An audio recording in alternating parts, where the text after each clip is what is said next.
Second method for EMF equation of transformer. Similarly, for deriving the equation of transformer, refer the figure number 1 and 2. The primary winding, it is connected to the AC supply and the force, these forces of alternating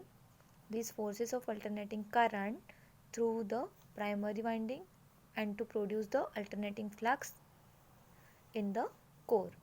This verifying the flux get linked with the secondary winding and the primary winding and to induce the mutually induced EMF and the self-induced EMF in the secondary and the primary winding respectively.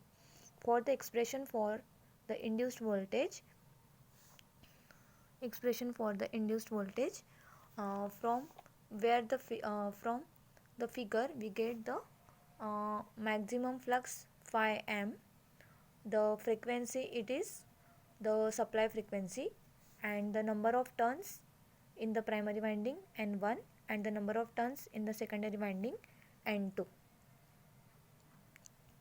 Okay अभी जब हम लोगों को EMF equation of the transformer find करना है तो आपको पता होगा कि जितना यहाँ पे फ्लक्स प्रोड्यूस हो रहा है उस फ्लक्स के वजह से ही ये क्या कर रहा है, सेकेंडरी वाइंडिंग को लिंक कर रहा है एंड एक इंड्यूस्ड EMF यहाँ पे प्रोड्यूस कर रहा है. अगर हम लोगों ने average rate of change of flux अगर हमारा चेंज होता है तो हमारा average rate of change of EMF भी क्या होगा, चेंज होगा.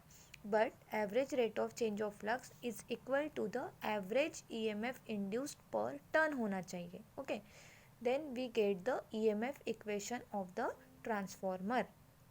सबसे पहले हमें average rate of change of flux हमको क्या करना पड़ेगा, फाइंड करना पड़ेगा. अभी आप लोगों को यहाँ पे दिख रहा होगा कि एक साइनोसाइडल वेव हम लोगों ने ड्रॉ करके रखी है.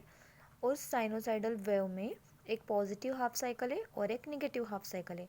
पॉजिटिव हाफ साइकिल में आपका जो फ्लक्स है वो कितना है, मैक्सिमम फ्लक्स phi m है, और आपका जो निगेटिव साइड में जो फ्लक्स है वो आपका माइनस phi m है. तो अगर हम लोगों को average rate of change of flux find करना है तो हम लोगों को यहाँ पे एक टाइम भी दिया हुआ है. वो कितना टाइम है, जब आपका average rate of change of flux find करने के लिए यहाँ पे जो आपका टाइम दिया हुआ है वो एक t है. लेकिन जब ये माइनस phi m कैलकुलेट हम लोग करते हैं या फिर पॉजिटिव हाफ साइकिल में ये पहुंचता है या फिर निगेटिव हाफ साइकिल में पहुंचने के बाद ये पूरा साइनोसाइडल कंप्लीट करता है, तब हम लोगों को यहाँ पे टाइम ड्यूरेशन कितना दिया है, t/2 का दिया है. ऑब्वियसली तो हम जब average rate of change of flux find करेंगे तब यहाँ पे हम लोगों को इक्वेशन क्या मिलेगा, phi m minus phi m upon t/2. ठीक है, t/2 इसका यूनिट क्या रहेगा, weber per second, because phi is used in phi, that is the flux, and its unit is the weber and t is the time. इसका unit रहेगा second, इसका unit रहेगा weber per second. अगर हम लोगों ने इसका कैलकुलेशन किया तो हम लोगों को मिलेगा 2 × 2 phi m t. ये कैसे आया, आपका ये phi m minus phi m हो जाएगा 2 phi m अपॉन t.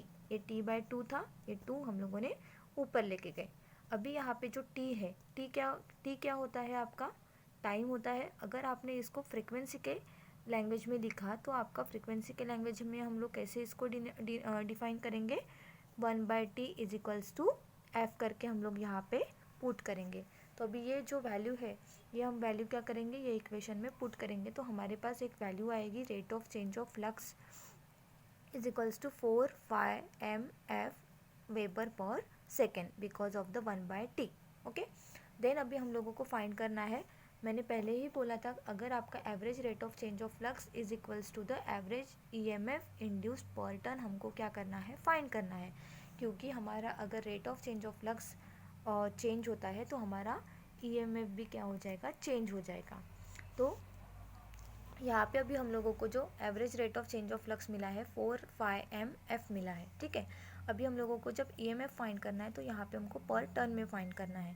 तो आपका जो फॉर्म फैक्टर होता है, फॉर्म फैक्टर का डेफिनेशन क्या होता है, RMS value to the average value. It is the ratio of RMS value to the average value and is equals to 1.11.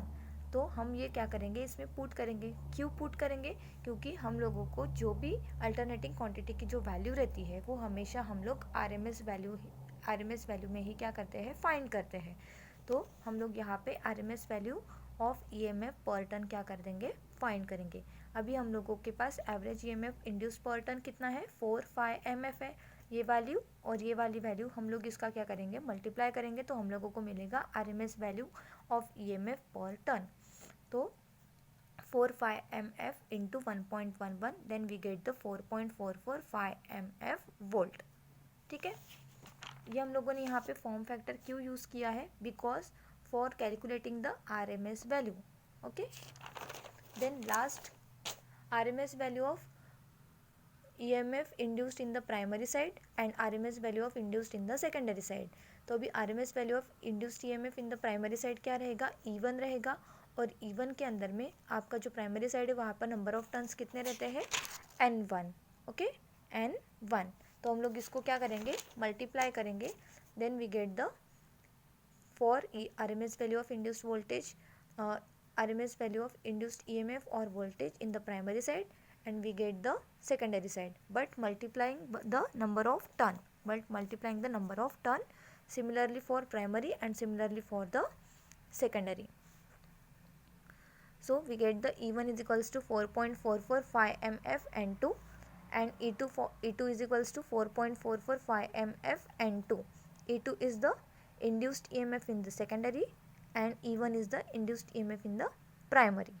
Okay, these two equation represent the EMF equation of the transformer. अगर हम लोगों को maximum flux density निकालनी है, अभी हमारे पास maximum flux है, तो ऑब्वियसली हम लोगों को मैक्सिमम डेंसिटी पूछा जा सकता है क्वेश्चन में, या फिर एरिया भी फाइंड करने के लिए बोल सकता है कि कोर का एरिया फाइंड करो। तो अभी हमारे पास जो मैक्सिमम फ्लक्स है वो कितना है, मैक्सिमम फ्लक्स अभी हमारे पास जो फ्लक्स है वो कितना है, मैक्सिमम फ्लक्स है। तो हमारे पास मैक्सिमम फ्लक्स डेंसिटी भी कितनी रहेगी, मैक्सिमम ही रहेगी, और हमारा जो एरिया रहेगा वो कितना रहेगा, area of the iron core. मतलब यहाँ पे आपका जो फ्लक्स प्रोड्यूस होगा वो रहेगा मैक्सिमम फ्लक्स, इसकी जो फ्लक्स डेंसिटी रहेगी वो रहेगी BM, और जो एरिया रहेगा वो रहेगा इस कोर का एरिया, दैट इज़ AI। तो इस तरीके से हम लोग मैक्सिमम फ्लक्स डेंसिटी भी क्या कर सकते हैं, फाइंड कर सकते हैं।